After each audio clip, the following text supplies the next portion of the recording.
अस्सलाम वालेकुम। प्रोग्राम आवाम की आवाज़ के साथ मैं हूं आपकी मेज़बान अरूज फातिमा और हमारे साथ स्टूडियोज में मौजूद हैं राशिद हनीफ जी। तो राशिद साहब कैसे हैं आप?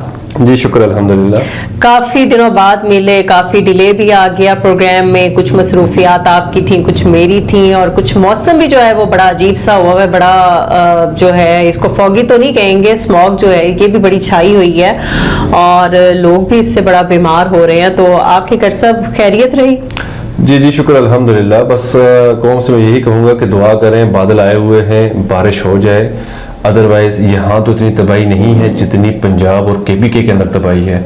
वहाँ पे तो लाखों के हिसाब से लोग, बूढ़े बच्चे जवान सबके सब बीमार हैं। बड़ी बुरी पोजीशन है।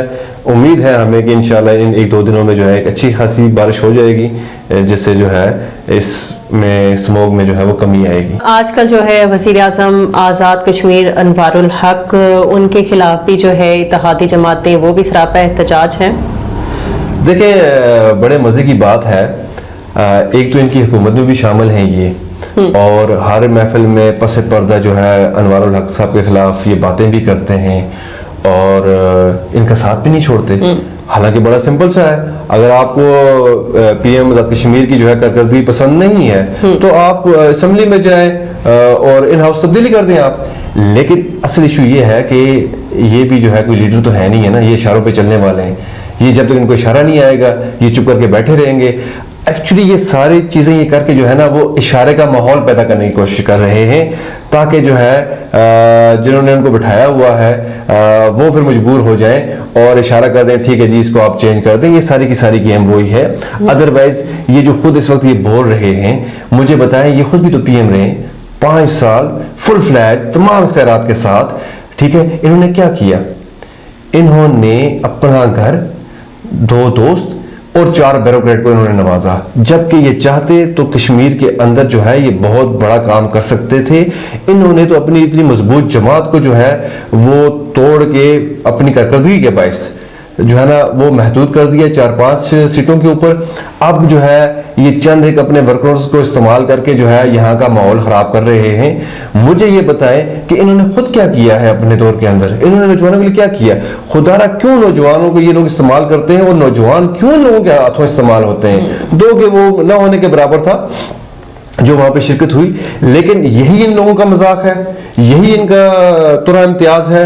ये लोग काम कोई नहीं करते, बस एक दूसरे की टांगें खींचेंगे, एक दूसरे के खिलाफ जो है वो माहौल क्रिएट करेंगे ताकि जो है इनको जो है ना वो माल पानी कोई मिले और ये अपना मुंह बंद करें। अभी भी मैं आपको कहता हूं आगे भी इसका हल यही होगा कि इस बात को हाइप दी जाएगी, नौजवानों को इस्तेमाल किया जाएगा और उसके बाद जो है ना ये कल आपस में शीरो शक्कर हो जाएंगे और गुथम गुथा हो जाएंगे, क्योंकि नौजवानों को तो नहीं पता चलता कि बिहाइंड द टेबल या अंडर द टेबल जो है वो क्या डील हुई, क्या मराहत ली गई जिसके तहत जो है ना इस चीज को चुप करवाया गया। ये हमारे हुक्मरानों का वतीरा है कि ये इश्यूज को क्रिएट करते हैं फिर उनको पेश करते हैं जी। और वहाँ पे एक जो चेहरा है उसकी कमी भी महसूस की गई कि वो आज के एहतजाज में वहाँ पे मौजूद नहीं थे। और आज़ाद कश्मीर के जो थाने हैं ये आवाम को सहूलत फराहम करने के लिए हैं, लेकिन ये जो है लोगों के लिए मुश्किलात का बायस बन रहे हैं।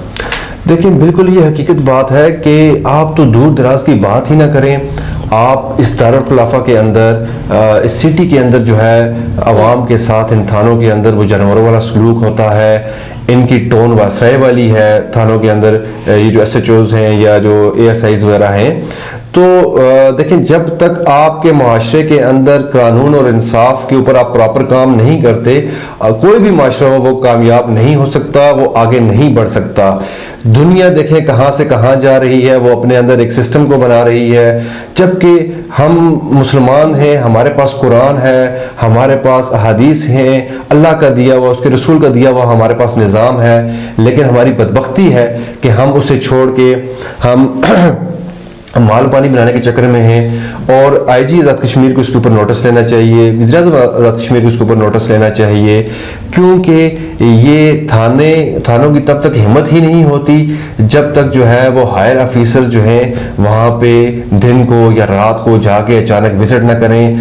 आप कि जब आपके जो है SSPs के DSPs के जो दफातर हैं वो बैठ के जो है ना इनसे मंथली लेते हों थानों से, तो फिर थानों ज़ाहिर सी बात है वो क्या करेंगे, वो यही करेंगे कि वो लोगों को पकड़ेंगे और उनके ऊपर जुल्म करेंगे, और या किसी ताकतवर ने जो कोई गैर कानूनी काम करना है उससे पैसा लेके उसको खुली छूट दे देंगे, मंशियात फरोशों को जो है खुली छूट देंगे, वहाँ से अपना हिस्सा लेंगे, चोरों चक्कों को जो है बदमाशों को छूट दी जाएगी और वहां से पैसा बनाया जाएगा, क्योंकि पैसा तो यहीं से बनेगा ना। तो इनके लिए जरूरी, ये खुद पाल रहे हैं, ये मंशियात फरोशों को, बदमाशों को, चोर चक्कों को ये खुद पाल रहे हैं, क्योंकि यहीं से तो इनकी तिहाड़ निकल रही है। तो खुदारा अवाम को भी इस मामले पे बोलना चाहिए। अवाम की ताकत से बड़ी ताकत कोई नहीं है, अवाम को ये बात समझनी चाहिए। जब अवाम अपने हक के लिए खड़ी होती है, बोलती है, तो अल्लाह पाक उसके अंदर बरकत डालते हैं, फिर उनके हालात चेंज करते हैं। आपको ऐसा नहीं लगता कि अवाम जो है वो सिर्फ रोटी कपड़ा और मकान, पहले तो चलो मकान होता था, लेकिन अब सिर्फ रोटी और कपड़े पे जो है वो आके फंस गई है कि कहीं से रोटी पूरी हो जाए, कपड़ा पूरा हो जाए, बच्चों की तालीम जो है उसके लिए किसी तरह से हम जो है पैसा लेके आ जाए। देखिए, हकीकत बात है आपकी बिल्कुल यही, हम इन मसाइल से दो चार हो गए और बड़े शिद्दत से दो चार हो गए। मकान बनाने के तो हम सोच भी नहीं सकते, इवन के अभी जो है वो 2 टाइम का खाना हमारे लिए मुश्किल हो गया हुआ है। हमारे मुआशरे में किसी को ये एहसास नहीं है, चाहे वो थानों में बैठा हुआ है, अदालतों में बैठा हुआ है, हुकूमतों में बैठा हुआ है, मार्केटों में बैठा हुआ है। आपको नहीं लगता थाने भी मजबूर हैं, क्योंकि अगर वो कोई कार्रवाई वो करने भी चाहते हैं तो ऊपर से कॉल आ जाती है। वही मैं चीज कह रहा हूँ ना कि जिस भी डिपार्टमेंट को आप उठा के देखें, इवन कि हम अवाम भी, किसी के अंदर खौफ खुदा नहीं है। ये मार्केटों के अंदर बैठे हुए जो दूध के अंदर पानी मिला रहे हैं, बात है कि नहीं है? तो जो बात आपने की बिल्कुल ऐसी बात यही है कि थानों का SHO लगता ही वही है जो ज्यादा से ज्यादा मंथली वहां पे पहुंचाएगा। जो मंथली नहीं पहुंचाएगा, जो इनकी बात नहीं सुनेगा, जो सियासी लीडरों की जो है ना फोन कॉल को एंटरटेन नहीं करेगा, वो SHO नहीं लग सकता। यही देख लें आप, इस शहर के अंदर आपका जो सिविल सेक्रेटरीट का थाना है या जो आपका सदर थाना है, यहाँ 4 जो है SHO चेंज हो चुके हुए हैं, लेकिन उसी बीच में जो सिटी थाने का SHO है वो चेंज नहीं हुआ। और जब से वो ये SHO यहाँ पे आया है, शहर के अंदर मंशियात की जो है वो खरीदो फरोख्त हद से ज्यादा बढ़ गई है। लोगों ने एहतजाज किए हैं, ठीक है, हमने इतने प्रोग्राम किए हैं, लेकिन कोई टस से मस नहीं हो रहा। और उस बंदे को देखो, वो सारा दिन SSP ऑफिस के अंदर जो है ना वहां पे वो बैठा अंदर खुशगपियां कर रहा होता है। हालांकि फोर्सेस के अंदर ये नहीं होता कि लोअर कैडर का आदमी जो है ना उठ के अपने सीनियर के पास जाके मजे से बैठा हुआ हो, ठीक है। लेकिन यहाँ पे ये है कि बस आमने सामने बैठे होते हैं, बैठ के हिसाब हो रहा होता है कि हाँ भाई कितना बनाया, कितना आ रहा है हमारा माल। तो जब तक ये चीजें रहेंगी, ये रूटीन रहेंगी, तो कोई बेहतरी आने वाली नहीं है। ये माशरा और बुराइयों की तरफ जाएगा। इसलिए मेरी IG आज़ाद कश्मीर से दरख्वास्त है, खुदारा ये कल आप सबसे जो है इस बात का हिसाब होगा। हम आज अगर इस जमीन के ऊपर हैं तो कल हम जमीन के नीचे होंगे, तो खुदारा वो बड़ा मुश्किल वक्त होगा।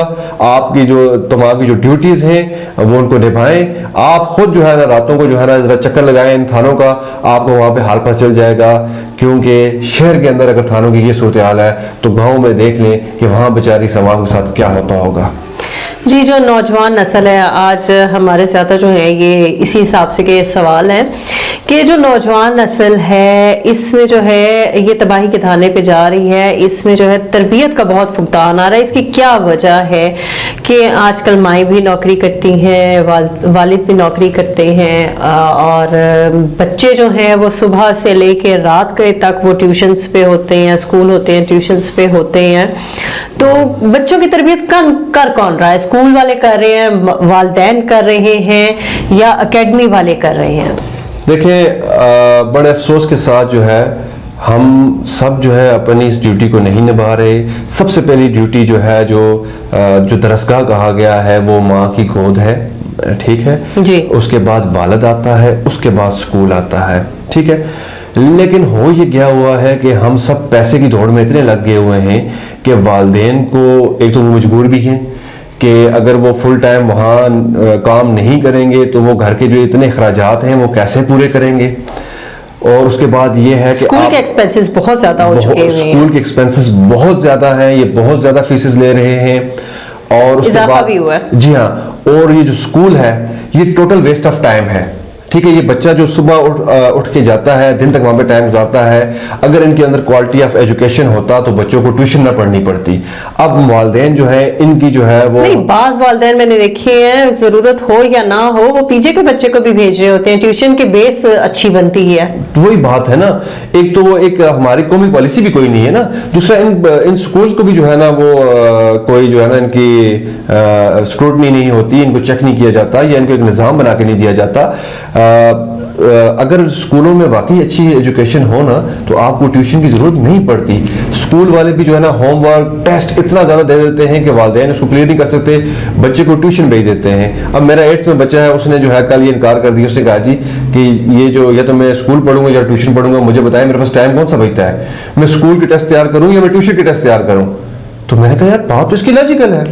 तो मैंने माँ उसको फोर्स करी थी, मैं कहा नहीं आप इस बच्चे को छोड़ दें, ठीक है, जो सब्जेक्ट टफ है होगा उसकी हम इसको ट्यूशन करवा लेंगे किसी एक आध की, अदरवाइज तो जाहिर सी बात उसका टाइम ही मैनेज नहीं हो रहा, तो बेचारा किधर पूरी डाले वो।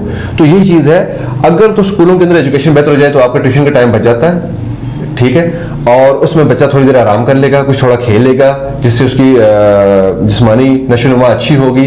फिर सेकंड टाइम वो अपना स्कूल का होमवर्क टेस्ट वगैरह तैयार करेगा और उसके बाद जो है वो कुरान को भी पढ़ेगा।